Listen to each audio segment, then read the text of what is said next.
kita lagi ada di Kampung Pulo, Desa Bojong Indah, Bogor, Jawa Barat. Nah, kita lagi traveling nih guys di desa sini. Sekitar sini sih. Betul.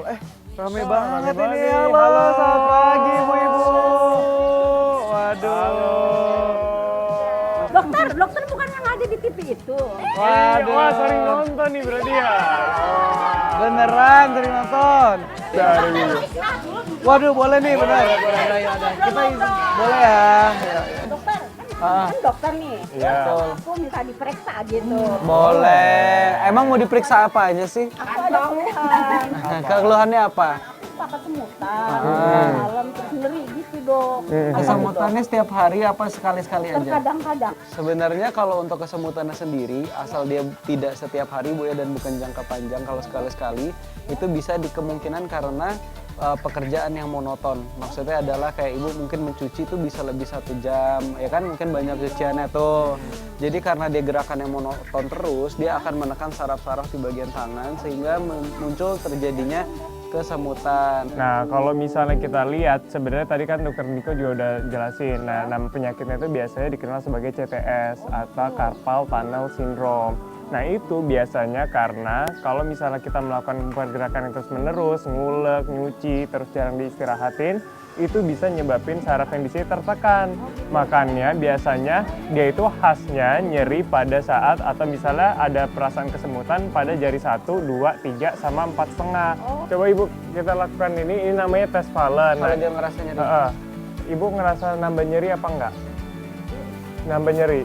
Nah, itu kemungkinan salah satu tes yang bisa dites untuk penyakit CTS atau Carpal Tunnel Syndrome-nya tadi. Iya, oke, boleh diri. Ibu sekarang gini enakan nggak? Ya alhamdulillah dok. Lebih enakan? Nah, ini namanya flick test. Jadi kalau misalnya kita lakukan pemeriksaan Fallen, terus kita flick test, itu enakan berarti kemungkinan memang ada CTS. Untuk penanganannya, kami memberikan obat anti nyeri. Oke, nah ini ada satu lagi Bu, ada obat untuk anti radangnya juga. Diminum 1 sama obat anti nyerinya juga. Oke deh, semoga cepat sembuh ya Bu ya. Cepat sembuh ya, Bu. Sekarang siapa mau diperiksa? Oke, ini Ibu ayo, nih di sebelah nih. Ya, Coba aku periksa. Dokter Niko. Ibu emang Kepala Pak, hipertensi. oh sering maksudnya tekanan darahnya tinggi, Iya, Pak. kepalanya pusing. Iya. Tapi saya obatnya ini Pak, bawang putih. Jadi Ibu langsung makan bawang putihnya aja gitu. Ini gimana caranya Pak nih? Bu beneran langsung beli makan. Aku baru tahu nih Bu. Kita izin periksa ya. Yang kedua ada Ibu Eka. Beliau mengeluhkan rasa berat di pundak yang diduga sebagai hipertensi. Kami pun melakukan pengecekan tingkat tekanan darah ibu. Dan ternyata memang benar guys, tekanan darah ibu udah tinggi banget. Kalau seperti ini sebenarnya ini kalau ibunya takutnya nanti ada gejala yang mendadak terjadi. Yang paling ditakutkan tuh adalah bisa terjadi stroke. Nah, itu yang dibahayakan Bu, karena kalau kita udah ada riwayat darah tinggi seperti ini, dia harus minum obat darah tinggi setiap hari. Nah, jadi kan ibu biasanya konsumsinya itu bawang putih kan. Nah, sebenarnya emang secara kandungan bawang putih itu kalau misalnya kita gerus atau kita langsung makan dan gigit, itu tuh mengeluarkan nama senyawa itu alisin. Alisin itu sebenarnya memang mempunyai efek tidak langsung untuk menuruni dari tekanan darah. Betul. Tapi kita balik lagi ke case-nya, karena kalau misalnya ibu ini kan tingginya udah atas bawah, udah tinggi ya. Jadi itu udah nggak bisa lagi ibu pakai obat-obatan yang ibaratnya herbal ya. Nah jadi ini kita kasih obat, ini dosisnya agak ditinggikan karena memang ibu harus diturunkan secepat mungkin. Nah Bu, ini setiap hari diminum ya Bu ya.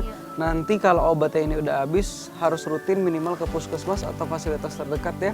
Iya. Karena kita harus melihat tekanan darahnya menurun atau enggak. Oke, cepat sembuh ya Bu ya. Nah di sini ada lagi nggak mau diperiksa? Wah, Oh, giliran di sebelah bapaknya. situ. Boleh. Ayo, Kita ke sana.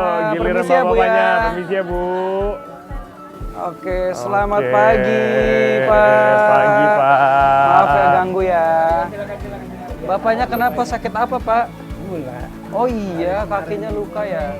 Saya 820. Tahu sekarang ini periksa lagi. Oke, teman-teman di rumah bisa dilihat ya. Ini awalnya kena apa Pak? Nggak Bisa kerasa? luka. Nggak kerasa, kena pisau. Bapak udah kebas ya ini ya? Kebat. Iya.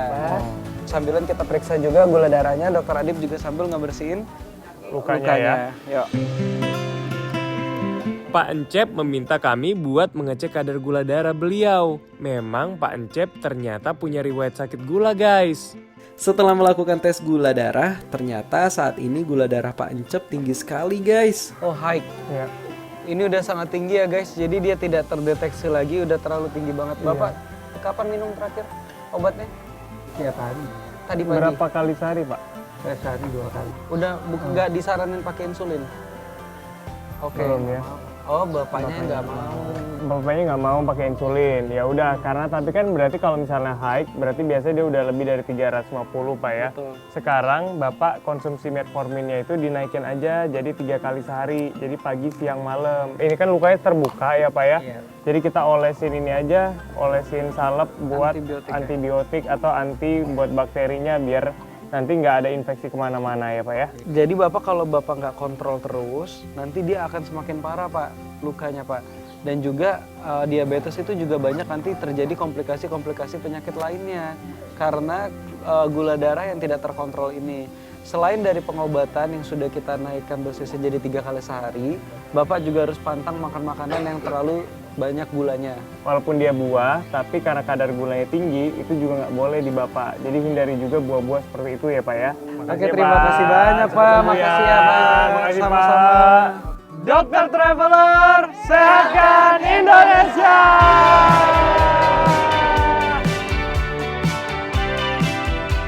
Jangan lupa terus saksikan Dokter Traveler setiap hari Minggu jam 8.30 waktu Indonesia Barat hanya di Trans TV.